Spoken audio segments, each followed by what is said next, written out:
ចាត់ទុកថាជានិស្ស័យ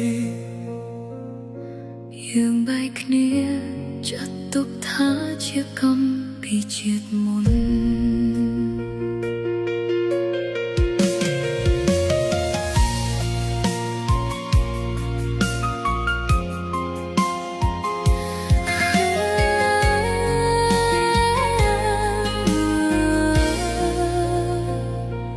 គេមកមុនបងមកក្រោយបងស៊ូដើរចេញទូខំប្រឹងទប់ទឹកភ្នែក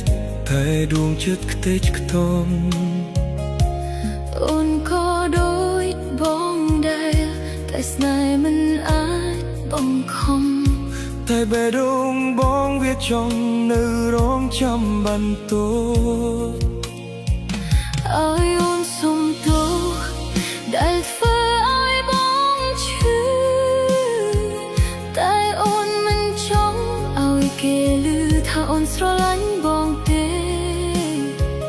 គេស្រឡាញ់អូនប៉ុណ្ណាបងក៏ស្រឡាញ់អូនប៉ុណ្ណឹង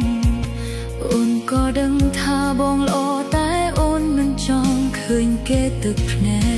កបងដឹងថាស្នេហ៍នេះ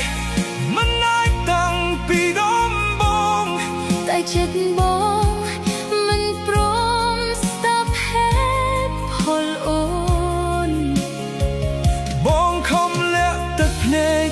ខំធ្វើដោយរឹងមាំទាំងក្នុងចិត្តកំពុងខ្ទេចខ្ទាំរាល់ថ្ងៃបងខំផឹកស្រាបលប់ហើយចិត្តស្ងប់ឈប់នឹកអូន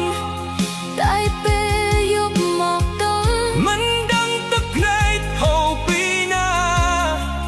អូនយល់អារម្មណ៍នេះបងរត់ឈឺអូនរត់យំស្នេហ៍ដែលមិនអាចបងខំឈឺជាងការបែកគ្នាបើមានជាតិក្រោយអូនសូមជួបបងមុនគេដើម្បីកុំឲ្យស្នេហ៍នេះបញ្ចប់ទៅទាំងទឹកភ្នែកបើថ្ងៃណាអូនបែកពីគេរកអ្នក